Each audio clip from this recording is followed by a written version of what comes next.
এই হলো deadline communications private limited. আপনারা দেখছেন এক্সপ্রেস নিউজ, খবর নেয়, খবর দেয়।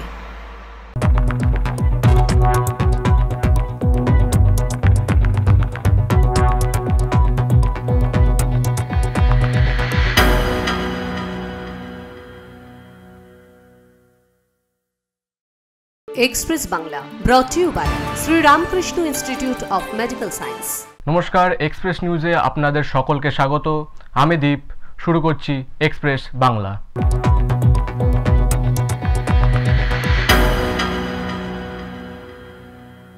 দু 2026-এর বিধানসভা নির্বাচনকে পাখির চোখ করে এখন থেকে ময়দানে নেমে পড়েছেন রাজ্যের শাসক দল তৃণমূল কংগ্রেস। আর সেই প্রস্তুতিরই এক ঝলক দেখা গেল বীরভূমে, যেখানে জেলা তৃণমূলের রাশ হাতে নিয়ে কার্যত রণসাজে সেজেছেন দলের দাপুটে নেতা অনুব্রত মণ্ডল। 2026-এর বিধানসভা নির্বাচনকে সামনে রেখে বীরভূম জেলা তৃণমূল কংগ্রেস এখন থেকেই তাদের প্রস্তুতি শুরু করে দিয়েছে। দলের প্রভাবশালী নেতা অনুব্রত মণ্ডলের নেতৃত্বে সোমবার বোলপুর শহরে আয়োজিত হলো একটি বিশাল মিছিল। আর মমতা ব্যানার্জির মিছিল, এই সৈনিক মমতা ব্যানার্জির সৈনিক অভিষেক ব্যানার্জি আমাদের যে জেলাতে বলুন, ওয়েস্ট বেঙ্গলে বলুন, উন্নয়নের কান্ডারি মমতা ব্যানার্জি আর আমার লিডার মমতা ব্যানার্জি আর অভিষেক ব্যানার্জি ভালো থাকুক, সুস্থ থাকুক। এর চেয়েও শুরুতে কালকে লোক বেশি হবে। অনুব্রত মণ্ডল মিছিল শেষে বক্তব্য, এই মিছিল শুধু শক্তি প্রদর্শনের নয়, এটি আগামী নির্বাচনের প্রস্তুতির সূচনা। তৃণমূল মমতা বন্দ্যোপাধ্যায়ের নেতৃত্বে আরো শক্তিশালী হয়ে ফিরবে বীরভূমে। অভিষেক বন্দ্যোপাধ্যায় মমতা প্রার্থীদের দোহাত ভরে আশীর্বাদ করেছে। 26-এ নির্বাচন বীরভূম জেলায় 11টা বিধানসভা আছে, 11টা বিধানসভাতেই মমতা বন্দ্যোপাধ্যায়, অভিষেক বন্দ্যোপাধ্যায় মমতা প্রার্থীরা বিপুল ভোটে জয়যুক্ত হবে, সেটা আপনাদের মাধ্যমে আমি ঘোষণা করতে চাইছি। এবং আমরা মিলিয়ে নেবেন, গণনা কেন্দ্রে গিয়ে বিরোধীদের নাস্তা নাবুদ করে ছাড়বো। এদিন অনুব্রত মণ্ডল আরও জানান, এই ধারাবাহিক মিছিল মঙ্গলবার সিউড়িতে আয়োজিত হবে এবং আগামী 27শে মে পর্যন্ত জেলার বিভিন্ন জায়গায় এটি চলবে। দলের একাধিক নেতৃত্ব এই কর্মসূচিতে অংশগ্রহণ করেছেন। জেলা নেতৃত্বের দাবি, এটি শুধু একটি রাজনৈতিক কর্মসূচি নয়, জনগণের সঙ্গে সরাসরি জনসংযোগ তৈরির একটি কৌশল, যার মাধ্যমে আগামী নির্বাচনে বিজেপিকে মোকাবিলা করা সহজ হবে বলেই তারা মনে করছেন। তবে এই মিছিলের মাধ্যমে একটাই বার্তা স্পষ্ট, আগামী 26-এর বিধানসভা ভোটের প্রচার শুরু হয়ে গেছে। এখন দেখার বিষয় তৃণমূলের এই রণকৌশল আগামী দিনে কতটা সফল হয়, আর এই অভ্যন্তরীণ মতপার্থক্য দলের উপর কেমন প্রভাব ফেলে। Bureau report, express news. বাংলার বাড়ি প্রকল্পের প্রথম কিস্তির টাকা পেয়ে বক্সা টাইগার রিজার্ভের জয়ন্তী বনগ্রামের অবশেষে মাথা তুলেছে গরিব বন বস্তি বাসিন্দাদের পাকা বাড়ি। বনের মধ্যে বাস, নানান সমস্যা 12 মাস, এই কথাকে মিথ্যে করে কার্যত সমস্ত সমস্যা কাটিয়ে বক্সায় মাথা তুলছে 68টি পাকা বাড়ি সৌজন্যে বাংলার বাড়ি প্রকল্প, যার ফলে আরো সুন্দর হবে বক্সার জয়ন্তী বনগ্রাম। ভাঙাচোরা বাড়িঘরের ছবি বদলে যাচ্ছে জয়ন্তীতে, মাথার উপর ছাদ পাচ্ছে একই গ্রামের 68টি পরিবার। এবার অপেক্ষা দ্বিতীয় কিস্তির টাকা, তার জন্য অধীর আগ্রহে অপেক্ষা করছে জয়ন্তী জনপদের 68টি পরিবার। উল্লেখ্য, বক্সা টাইগার রিজার্ভের ভিতরে থাকা জয়ন্তী গ্রামকে সরিয়ে বক্সা টাইগার রিজার্ভের বাইরে আনার পরিকল্পনা ছিল। এর আগে ভুটিয়া বস্তি ও গাঙ্গুটিয়া বনবস্তিকে বাইরে বের করে আনা হয়েছে। সেক্ষেত্রে ওই দুই বনবস্তির প্রত্যেক পরিবার পিছু 15 লক্ষ টাকা করে ক্ষতিপূরণ দিয়েছে রাজ্য সরকার। একইভাবে জয়ন্তীকেও বনের বাইরে নিয়ে আসার পরিকল্পনা ছিল, কিন্তু এরই মাঝে বাংলার আবাস যোজনা প্রকল্পের আওতায় আনা হয়েছে জয়ন্তীর বনে বাস করা 68টি পরিবারকে। তাদের হাতে তুলে দেওয়া হয়েছে ঘর তৈরি করার জন্য প্রথম কিস্তির টাকা। তারপরে এটা আবার তৈরি করা অর্ডার পেলাম। মানে এখন ঘর তুললেন? হ্যাঁ, ঘর তুলছি, কাজ চলছে, এখনো তো পুরো হয়নি। কত টাকা পেয়েছেন? 60,000 পেয়েছি। আবার 60,000 পাবেন আশা রাখছি, না তো করবো, বাকি কাজটা করবো কি করে। এখন দেখা গেল যে আমরা 2-4 মাস আটকে ছিলাম, তারপরে আমাদের রিলোকেশন হলো না, তারপরে জয়ন্তীতেই আমরা বাড়ি করলাম, নিজস্ব জায়গা বাড়ি করলাম। বাড়ি করার পরে এখন পাকার বাড়ি বানাইলাম। আমরা জীবনে হয়তো পাকার বাড়ি বানাতে পারতাম না, কাঠের বাড়ি বানাচ্ছিলাম এতদিন, এখন পাকার বাড়ি বানাই, আমরা অনেক খুশি। কিন্তু জয়ন্তী গ্রামকে সরিয়ে নিয়ে যেতে হলে আবার নতুন ঘর ভেঙে নিয়ে যেতে হবে। এই দোলাচালে টাকা পাওয়ার পরেও ঘর তৈরির কাজ বন্ধ ছিল দীর্ঘদিন। অবশেষে সেই অনুমতি মেলায় ঘর বানিয়ে ফেলছেন জয়ন্তীর বাসিন্দারা। ঘর তৈরি করতে পেরে তারা সকলেই খুশি। আলিপুরদুয়ার থেকে সুমিত কার্জির রিপোর্ট, এক্সপ্রেস নিউজ। মালদায় ফের শুট আউট। লিচু বাগান থেকে গুলিবিদ্ধ যুবক উদ্ধার, আশঙ্কাজনক অবস্থায় চিকিৎসাধীন তিনি। মালদার কালিয়াচক থানার মোজমপুরে আবারও গুলি চলার ঘটনা। গতকাল রাতে বাড়ির পাশের লিচু বাগান থেকে গুলিবিদ্ধ অবস্থায় করিম খান নামে এক যুবককে উদ্ধার করা হয়। পরিবারের সদস্যরা খবর পেয়ে রক্তাক্ত অবস্থায় করিমকে উদ্ধার করে মালদা মেডিকেল কলেজ হাসপাতালে নিয়ে আসে। আশঙ্কাজনক অবস্থায় চিকিৎসাধীন ওই যুবক। কে বা কারা এই ঘটনা ঘটিয়েছে তা বুঝতে পারছেন না পরিবারের সদস্যরা। প্রতিবেশীরা জানাচ্ছেন, মোজমপুরে কয়েক মাস শান্ত থাকার পর আবার উত্তপ্ত হতে শুরু করেছে। মালদার কালিয়াচক থানার পুলিশ ইতিমধ্যেই ঘটনার তদন্ত শুরু করেছে। হ্যাঁ, গেছিল পুলিশ। আমরা শান্তি চাই। আছে খুব নাই আছে। কে গুলি মারলো? কে না দেখিনি আমরা। আক্রোশ ছিল কোনো? না না। কোনো দল করে? না। কি চাইছেন আপনারা? শান্তি চাই। এক্সপ্রেস বাংলাতে নিয়ে নেব একটা ছোট্ট বিরতি, ফিরে আসছি বিরতির পর।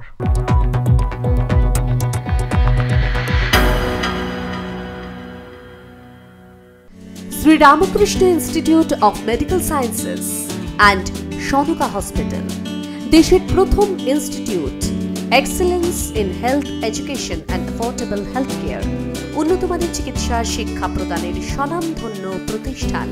জাতীয় চিকিৎসা কমিশন দ্বারা স্বীকৃত এই medical college, a complete cancer hospital and research centre, উন্নত মানের রেডিওথেরাপির ব্যবস্থা, এই রাজ্যে প্রথম ডিজিটাল পেট সিটি, জাতীয় চিকিৎসা কমিশন দ্বারা স্বীকৃত এই মেডিকেল কলেজ। সহানুভূতির সঙ্গে উন্নত সেবায় নিয়োজিত Shri Ramakrishna institute of medical sciences and Sanuka hospital, Malandighi, Kaksa, Durgapur.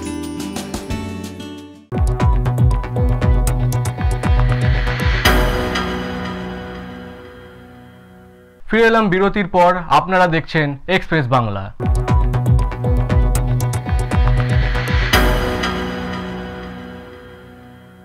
পাখিদের তৃষ্ণা মেটাতে উদ্যোগী হয়েছে পুরুলিয়ার বন বিভাগ। মাটির পাত্রে জল ভরে গাছে গাছে ঝুলিয়ে রাখা হয়েছে, যেখানে পাখিরা নিজেদের মতো তৃষ্ণা মিটিয়ে শরীর ঠান্ডা করতে পারবে। এমন মানবিক ভাবনায় খুশি পাখি প্রেমীরা। তীব্র গরমের দাবদাহ রয়েছে সর্বত্র। নাজেহাল অবস্থা হচ্ছে সাধারণ মানুষের। সেখানে অবলা প্রাণীদের অবস্থা আরও খারাপ হয়ে ওঠে এই সময়। গ্রীষ্মের দিনে তৃষ্ণার্ত হয়ে থাকে অবলা প্রাণীরা, তাই তাদের কথা চিন্তা করে অভিনব উদ্যোগ নিয়েছে পুরুলিয়া বন বিভাগ। পাখিদের তৃষ্ণা মেটাতে গাছে গাছে বেঁধে রাখা হচ্ছে জল ভর্তি মাটির পাত্র। বনাঞ্চলের রেঞ্জ অফিস থেকে শুরু করে বিট অফিস, নার্সারি সহ যে সমস্ত জায়গায় পাখিদের যাওয়া আসা রয়েছে, সেই সমস্ত এলাকায় গাছে গাছে জল ভর্তি মাটির পাত্র বেঁধে রাখছেন বন দফতরের কর্মীরা।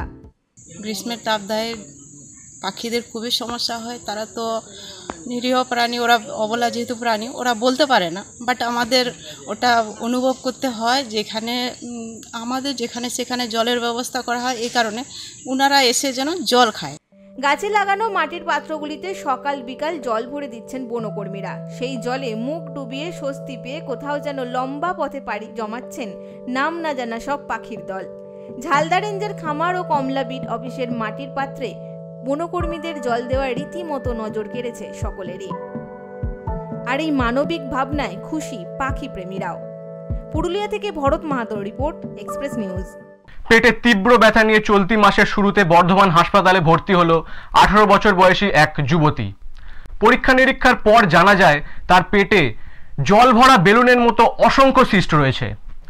ডাক্তারি পরিভাষায় এই রোগকে বলা হয় হাইড্রেটেড সিস্ট। বিরল অস্ত্রোপচারে সাফল্য বর্ধমান মেডিকেল কলেজ ও হাসপাতালের। যুবতীর পেটে প্রায় 1000 খানেক জল ভরা সিস্ট ছিল। এগুলো খুব সূক্ষ্মভাবে একটি একটি করে বের করতে হয়েছে, এমনটাই জানিয়েছেন ডাক্তাররা। 8 জন চিকিৎসকের একটি দল প্রায় 4 ঘন্টা ধরে সফলভাবে এই অস্ত্রোপচার সম্পন্ন করেছেন। যুবতী এখন সুস্থ রয়েছে, জানা গেছে হাসপাতাল সূত্রে। পেটের ভেতরে আমরা যেটা বলি পেরিটোনিয়াম, যেটা পেটের ভেতর আমাদের যে নাড়িভুঁড়ি আছে তাকে কভার করে একটা পাতলা ঝিল্লি বা পর্দা থাকে, সেটাকে বলি আমরা পেরিটোনিয়াম। সেই পেরিটোনিয়ামে গায়ে এরকম অজস্র জল ভরা বেলুনের মতো তৈরি হয়ে গোটা পেটটাকে ভর্তি করে দিয়েছে এবং খাদ্যনালী থেকে আরম্ভ করে সমস্ত কিছুকে একদম চেপে দিয়েছে। সেই জন্যই মহিলা খাওয়া দাওয়া করতে পারছিলেন না। হাসপাতালের এইচওডি চিকিৎসক নিশীথ চন্দ্র কর্মকার, সার্জন প্রণব কুমার ঘোষ সহ 8 জন অভিজ্ঞ চিকিৎসক এই জটিল অস্ত্রোপচারের অংশ নেন। বর্ধমান হাসপাতালের এই অসামান্য সাফল্যে চিকিৎসা বিজ্ঞানের এক নতুন দিগন্তের উন্মোচন করেছে। Bureau report, express news. 15 বছরের নিরন্তর প্রচেষ্টা আর 60 টাকার একটি লটারির টিকিট, এই দুই মিলে ভাগ্যের চাকা ঘুরিয়ে দিল এক দিনমজুর পরিবারের।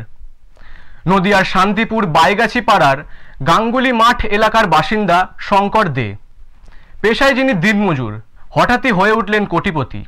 মাত্র 60 টাকায় 1 কোটি টাকা, এই বিপুল লক্ষ্মী লাভের আনন্দে আত্মহারা গোটা পরিবার। জানা গিয়েছে তিনি প্রায় 10 থেকে 15 বছর ধরে নিয়মিত লটারি কাটছেন, কখনো স্বপ্ন পূরণ হয়নি। অভাবের সঙ্গে নিত্য যুদ্ধ করে এই পরিবারের একদিন কাজ না করলে খাবার জোটানো কঠিন হয়ে উঠত। দিনমজুরের কাজের শেষে সেদিনও মাত্র 60 টাকা দিয়েই একটি লটারি কেটেছিলেন তিনি। বাড়িতে ফিরে আচমকাই জানতে পারেন তার কাটা টিকিটের নম্বরেই 1 কোটি টাকা জিতেছে। এই খবর পাওয়ার পর থেকেই শঙ্করদের পরিবারে খুশির বন্যা বয়ে গেছে। মানে আমার ফ্যামিলি হ্যাপি, আমার সবাই। কতদিন ধরে কাটছেন? বহুত দিন ধরে কাটছে, আজ পর্যন্ত আমার একটা গ্যারান্টি হয়নি। আপনি কি কাজ করেন? আমি লেবারের কাজ করি, মানে জনমজুরের কাজ। বাড়িতে কে কে রয়েছে? বাড়িতে আমার মা আছে, আমার ভাই আছে, 3 ভাই, আমার ভাই বউ, আমার বউ, মানে ফ্যামিলি এরা সবাই। আপনার কটা? আমার 2টো ছেলে, আমার বউ, আমার ভাই। মূলত আপনার উপার্জনই সংসার চলে? মানে আমরা 3 ভাই উপার্জন করে কাজ করে খাই, আমরা দিনমজুরি। আচ্ছা, এই হচ্ছে মানে টাকাটা পেয়েছেন, এখন কি প্ল্যান রয়েছে? এবার প্ল্যান রয়েছে, ভগবান দিয়েছে, এবার আমরা চেষ্টা করব উন্নতি করার। স্ত্রী সম্পাদের মুখেও এখন বাঁধ ভাঙা হাসি, তাদের মাথা গোজার ঠাইটুকুও ছিল না। দারিদ্রতা ছিল তাদের নিত্য সঙ্গী। এবার 60 টাকার লটারি কেটে 1 কোটি টাকা জেতায় তাদের জীবনে নতুন সূর্যোদয় হয়েছে। কম কেটো না, খালি আমাদের বাজে না, খালি পয়সা খরচা করা মানে আমাদের সংসারে ঘাটতি পড়া। কারণ আমাদের 50 টাকা থাকলে আমাদের সেটা যেন আমাদের অনেক কিছু মনে হয়, আর সেটা ফালতু চলে গেলে তখন আমাদের মনে হয় যে মানে এটা যাচ্ছে, মানে আমাদের 50 টাকাটা আমাদের কাছে 1000 টাকার সমান, এরকম একটা ব্যাপার। আজকে যদি 1 কোটি টাকা বেড়েছে, খবরটা পেয়ে কেমন লাগছে? কি বলবো, মানে ভাষায় প্রকাশ করতে পারবো না যে কিরকম অনুভূতি হচ্ছে, এই অনুভূতি প্রকাশ করতে পারবো না। লটারি বিজেতা শঙ্করদের এখন একটাই লক্ষ্য, একটি বাড়ি তৈরি করা এবং পরিবারের সচ্ছলতা ফিরিয়ে আনা। একই সঙ্গে ছেলে মেয়েদের ভবিষ্যতের জন্য কিছু সঞ্চয় করে রাখার পরিকল্পনাও করছেন তিনি। এই আকস্মিক ভাগ্য পরিবর্তন স্থানীয়দের মধ্যেও আলোচনার বিষয় হয়ে উঠেছে। অভাবী দিনমজুরের কোটিপতি হওয়ার গল্প এখন শান্তিপুরের মুখে মুখে। Bureau report, express news. গল্পে শোনা কাহিনী যেন ঘটছে বাস্তবে। কোচবিহারে ধুমধাম করে ঘটে গেল বট পাকুড়ের বিয়ে। পাত পেরে খেতে এলেন গ্রামের মানুষেরা। তুফানগঞ্জ বিবেকানন্দ পাইকারি সবজির বাজারে বিয়ের আসর তখন জমজমাট। সকলে হলুদ শাড়ি পরে তুললেন বিয়ের জল। রাত ভোর পুরোহিতের গম্ভীর মন্ত্রোচ্চারণ, সঙ্গে সানাইয়ের সুর। ছাদনাতলা ঘিরে কয়েকশো নিমন্ত্রিতের উচ্ছ্বাস। এইসব যেন ছুঁয়ে যাচ্ছিল বিয়ের সাজে বরকনেকেও। বাদলের বাতাসে তখন ছন্দে দুলছিল তাদের শরীর। বট আর পাকুড়ের বিয়ে ঘিরে তখন সেখানে তৈরি হয়েছে এক অন্য পরিবেশ। বর আর কনে পক্ষ হয়ে ততক্ষণে বিবাহ আসরে উপস্থিত আশেপাশের গ্রামের 2000 মানুষ। সেখানে নেই কোনো ধর্মের বিভেদ। হিন্দু মুসলিম 2 সম্প্রদায়ের মানুষই মেতে উঠলেন বিয়ের উৎসবে। নাচ গান, এমনকি সোশ্যাল মিডিয়াতেও এই বিয়ের সাতকাহন লিখলেন কেউ কেউ। বটপাকড়ের বিয়ে মানে এই গাছটাও আমি লাগাইছিলাম, এই গাছটার বটপাকড় আমি নিজে লাগাইছিলাম। এই গাছটা এটা প্রায় 21 বছর আগে। হ্যাঁ, 21 বছর যাবৎ এটা তার মানে বিয়ে হচ্ছে না। হ্যাঁ, এখন আমাদের ব্যবসা সমিতির নতুন কমিটি হয়েছে, তাই তারা সিদ্ধান্ত নিয়ে, আমি একজন ব্যবসা সমিতির সদস্য, তাই তারা সিদ্ধান্ত নিয়েছে। এবার হয়তো আপনাদের জানতে ইচ্ছা করছে, হঠাৎ বট পাকুড়ের বিয়ে নিয়ে এত মাতামাতি কেন? স্থানীয় গ্রামীণ মানুষের বিশ্বাস, বট পাকুড়ের বিয়ে দিলে এলাকার কল্যাণ হয়, বাসিন্দাদের সম্পদ লাভ হয়। এই বিশ্বাস ওই অঞ্চলে অনেক দিনের। এই বিয়ের অন্যতম উদ্যোক্তা সম্পদ সাহা, নারায়ণ চন্দ্র পাল, মনোজ দত্তরা জানান, দীর্ঘদিন থেকে পরিকল্পনা ছিল বট পাকুড়ের বিয়ের ব্যবস্থা হবে, কিন্তু হয়ে ওঠেনি। 1 মাস আগে নতুন করে ব্যবসায়ী সমিতির কমিটি গঠন হওয়ার পরেই তাদের প্রধান লক্ষ্য ছিল প্রথমে এই বট পাকুড়ের বিয়ে দেওয়ার। যেমন ভাবা তেমন কাজ। এই বট পাকড় দিলেই এই ওয়ার্ডের লোক এবং আমাদের ব্যবসার মঙ্গল হবে, এইভাবে আমরা বিয়ার আয়োজন করছি। এবং এখানে ডাল ভাতের ব্যবস্থা হয়েছে, 2000 থেকে 2500 লোক খাবে, সেটা আমরা খুব ভালোভাবে ব্যবস্থা করেছি। বিয়ে যিনি দিলেন সেই পুরোহিত মশাই জানালেন, এটা পৌরাণিক মতে কাহিনী, সেটা আজকের দিনে নয়, মানে বহুত পূর্ব থেকে এটা প্রচলিত বট এবং পাকুড়ের বিয়ে। সেই বিয়ে দিলে সমাজের এবং মানে আমাদের এই পরিবেশের ব্যবসায়ী বিভিন্ন ধরনের উন্নতি হয়ে থাকে। বিয়ের আগে তুফানগঞ্জ শহর সহ তুফানগঞ্জ মহকুমার বিভিন্ন এলাকায় মাইকিং করে নিমন্ত্রণ জানানো হয়। উদ্যোক্তাদের চেনা পরিচিতরাও আসেন। নিশ্চয়ই জানতে ইচ্ছা করছে এবার মেনুতে কি কি ছিল। বট পাকুড়ের বিয়ের মেনুতে ছিল ভাত, ডাল, তরকারি, পাঁপড়, আমের চাটনি। খাওয়া দাওয়া, দেদার আনন্দ, বিয়ে ঘিরে গ্রামবাসীদের উন্মাদনা ছিল চোখে পড়ার মতো। কোচবিহার থেকে দীপজয় বর্মনের report, express news. Express Bangla আজকের মতো এই পর্যন্তই। চোখ রাখুন এক্সপ্রেস নিউজের পর্দায়। এক্সপ্রেস নিউজ, খবর নেয়, খবর দেয়।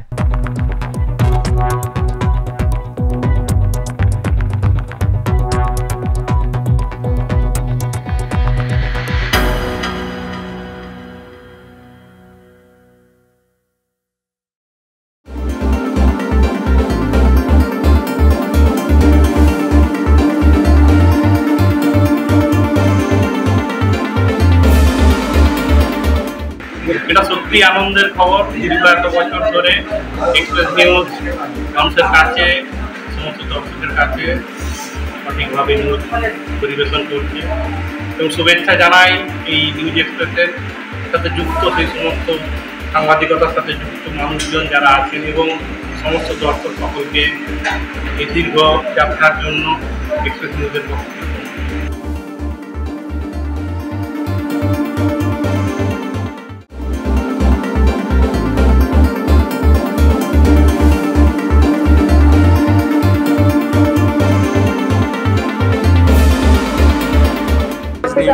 সমস্ত কর্মীবৃন্দ যারা আছেন এবং যারা এক্সপ্রেস নিউজকে আজকে 24 বছর পর্যন্ত আপনারা যেভাবে নিয়ে এসছেন, প্রত্যেককে আমি অনেক অনেক ধন্যবাদ জানাই, অভিনন্দন জানাই। যে নিউজ চ্যানেলের যেটা দায়িত্ব, দায়বদ্ধতা, এক্সপ্রেস নিউজ সেটা কিন্তু সেটাকে মান এবং তার যে গুণাবলী সেটা কিন্তু ধরে রাখতে পেরেছে। আমি এক্সপ্রেস নিউজের সমস্ত যারা আছেন, কর্মকর্তা থেকে শুরু করে সমস্ত কর্মীবৃন্দ, সবাইকে অনেক অনেক অভিনন্দন জানাই।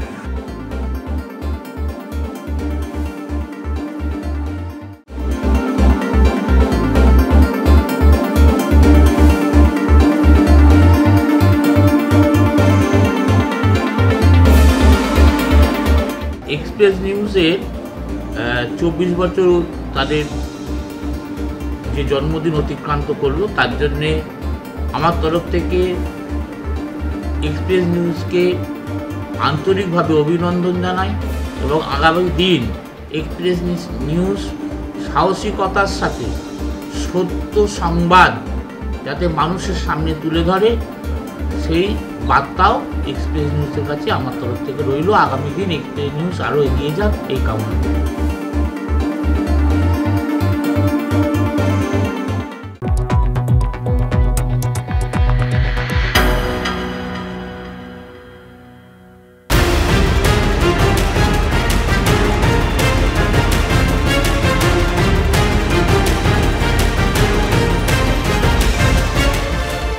এই হলো ডেডলাইন কমিউনিকেশনস প্রাইভেট লিমিটেড।